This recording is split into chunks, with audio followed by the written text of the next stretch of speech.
Hello guys, so we are going to continue the discussion with respect to Python, and in this video we are going to discuss about a new data structure which is called as sets.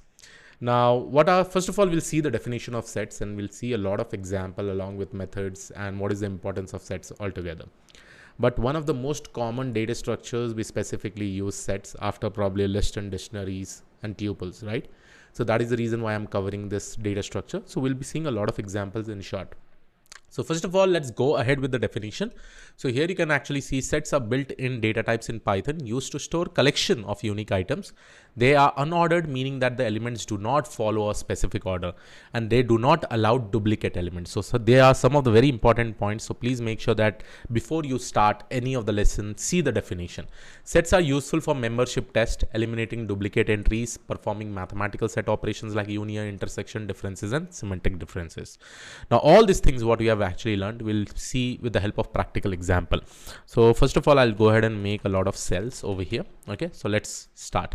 So first of all, the first thing that we are going to discuss is how to create a set. Okay, and creating a set is specifically using curly braces, like how we actually did in the dictionary. But only one difference that is present between sets and dictionary is that in dictionary we usually give key value pairs, right? So let's say if I am going to define my underscore set over here. Okay, so I will just go ahead and use curly braces and I'll just go ahead and write 1 2 3 4 5 elements. Okay, and if I go ahead and print my set over here and also see the type of print type of my set, then here you'll be able to see that hey, I'm able to get it over here, something like this. See, so all the elements is basically getting displayed, and over here you can actually see that it is a class set. Okay, now if I also want to go ahead and create my empty set, so here I can go ahead and write my empty underscore set. Okay, I can directly use the class. Okay, something like this. So if I go ahead and create like this, then I'm going to get my empty set itself, right? So I'll just go ahead and print it. So here you can see the type is nothing but it is a class set, but since I've not put up any elements, so over here you'll be able to see that it will be an empty set. Now along with this, what I will do, I will just go ahead and copy this, and let's say that inside this set I can give tuples, I can give list, and also if I go ahead and give 1 2 3 4 5 6, I will probably execute this also. Okay, so let's go ahead and print this right now over here.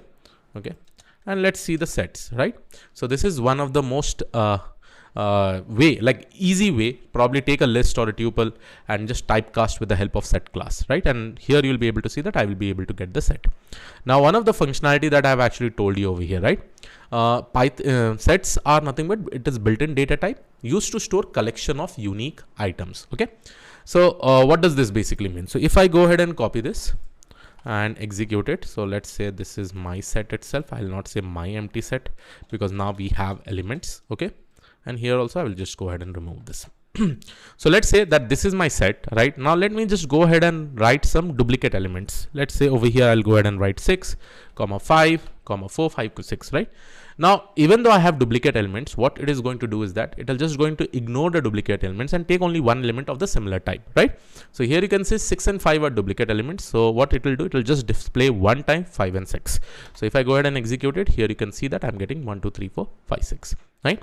And as said over here, you can see they are unordered, meaning that the elements do not follow a specific order and they do not allow duplicate elements. Okay, sets are useful for membership test and all. We will have a look onto that. Okay, so now let's go ahead with some of the basic set operations.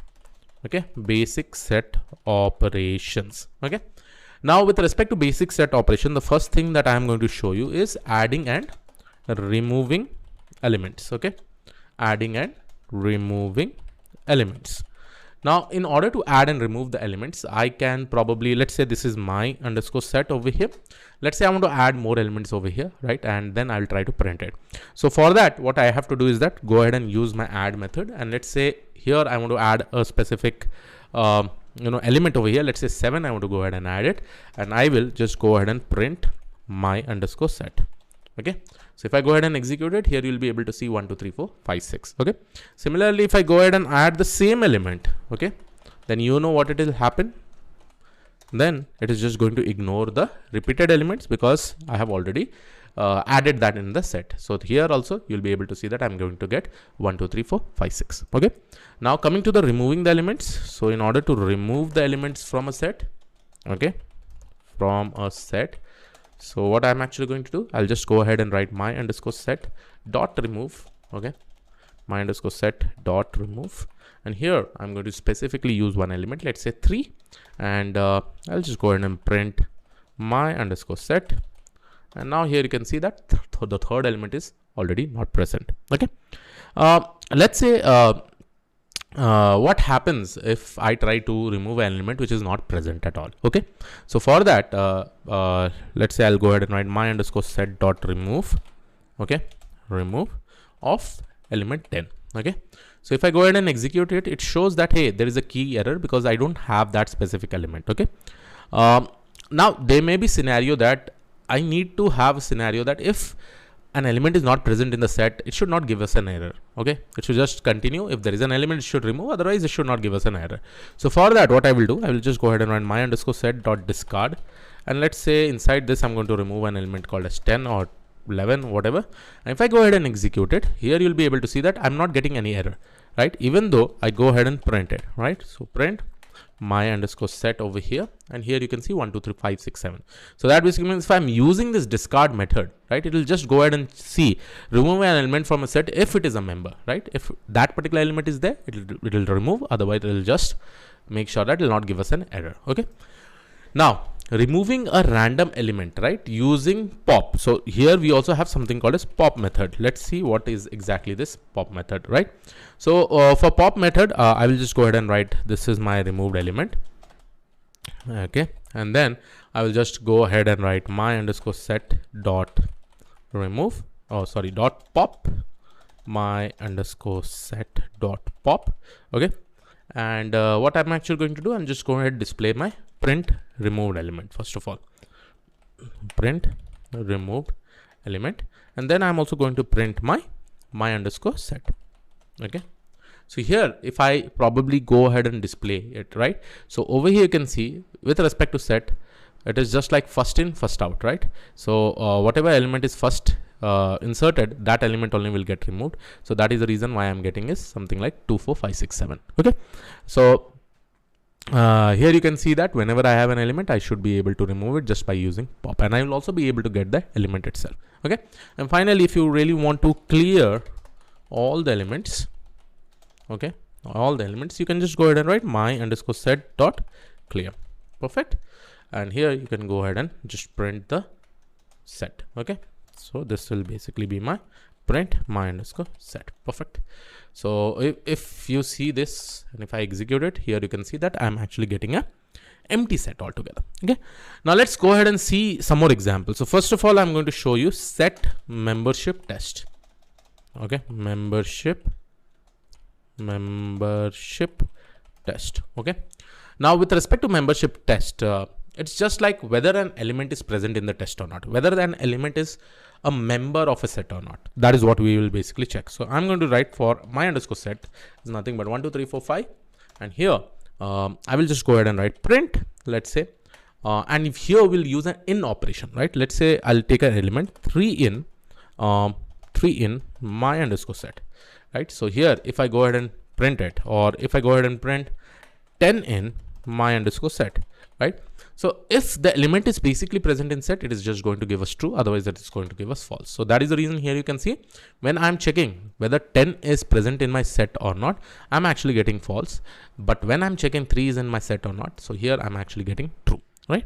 So that is the reason it's just checking whether this particular element belongs to that particular member or not. Now let's go ahead and see some more mathematical operations. Okay, now in this particular case, let's say I go ahead and create my set 1. Let's say it will be 1, 2, 3, 4, 4. Okay, I'll have 4 elements. Okay, just to give you an idea over here, and or let me just go ahead and write something like this: 4, 5, 6. Let me just add more element, and this will be set 2. Okay, now inside this set 2, let me just go ahead and write from 4, let's say 4, 5, 6, 7, 8, 9.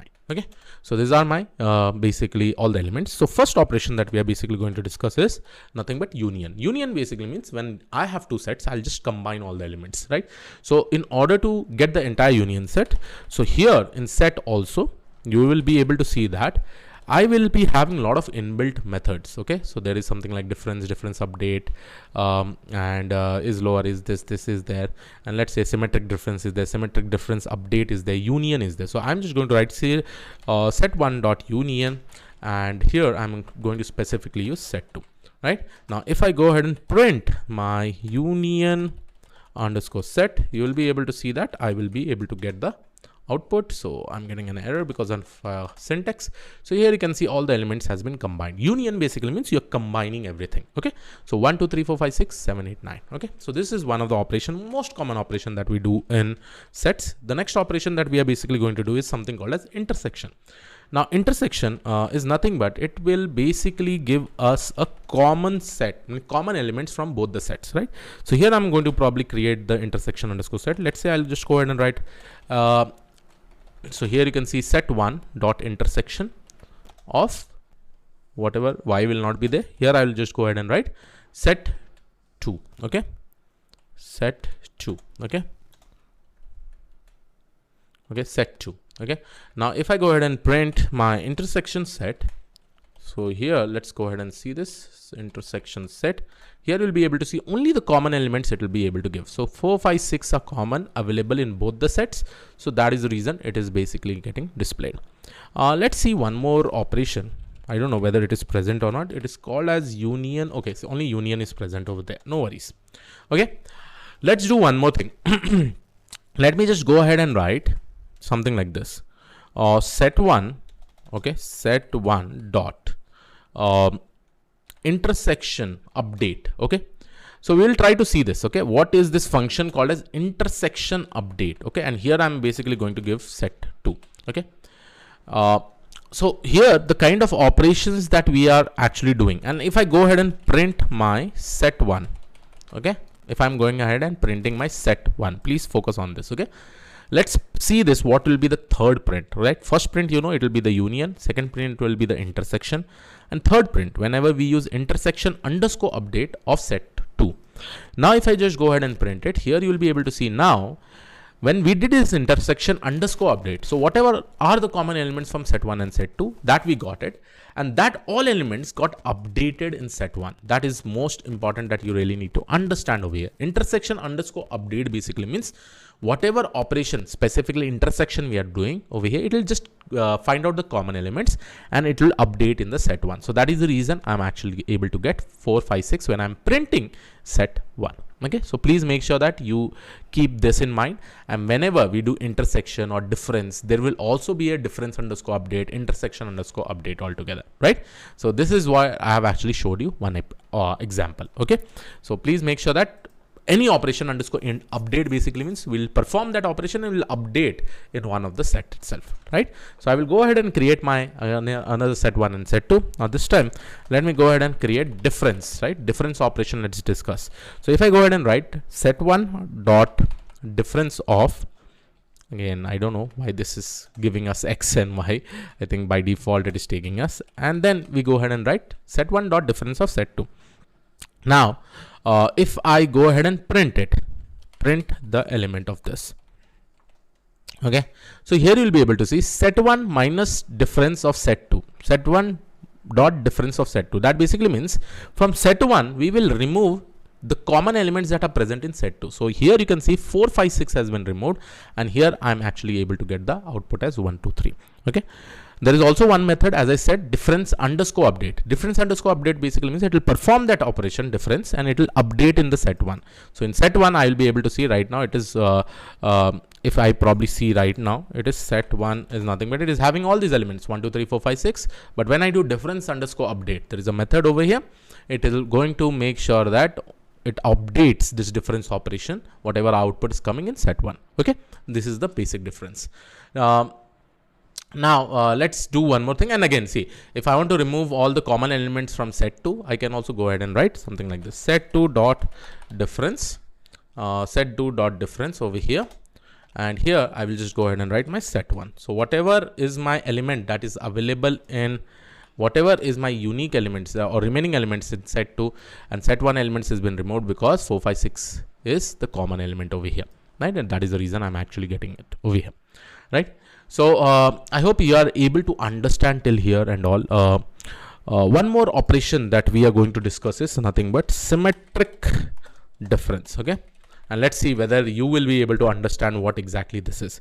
So if I go ahead and write set1 dot symmetric difference, okay, of set2. Okay, let's see. Now if I go ahead and execute it, here I am able to get 1, 2, 3, 7, 8, 9. That basically means both the unique elements from both the sets are combined. Common elements are just removed. Okay. So these were some of the mathematical operations that we probably perform. Again, I will repeat it. Symmetrical difference is nothing but from set1 and set2, which are the common elements, only that will be removed, and remaining all the unique elements from both the set will be combined. Okay. So that basically means the intersection elements is just removed over there. Okay. So that is what symmetric difference basically means. And you can also do the vice versa, set2 dot symmetric underscore difference of set1. You'll be able to get the same answer. Okay. Now let's do one thing. Let me go ahead and make some more cell. Okay. I'll go ahead and make some more cell, and let's discuss about some of the sets methods. Okay. Again, important one. You may be using some or the other thing over here, right? So first of all, I will just go ahead and create my set1, and let's say I'm going to write 1, 2, 3. Okay. 3 elements are there. In set2, I'm just going to write 3, 4, 5, right? Now, first of all, we will go ahead and see what is subset. Okay, is subset. Now, with respect to is subset, I will just go ahead and print set1 dot is subset. Okay, set1 dot is subset of set2. Okay.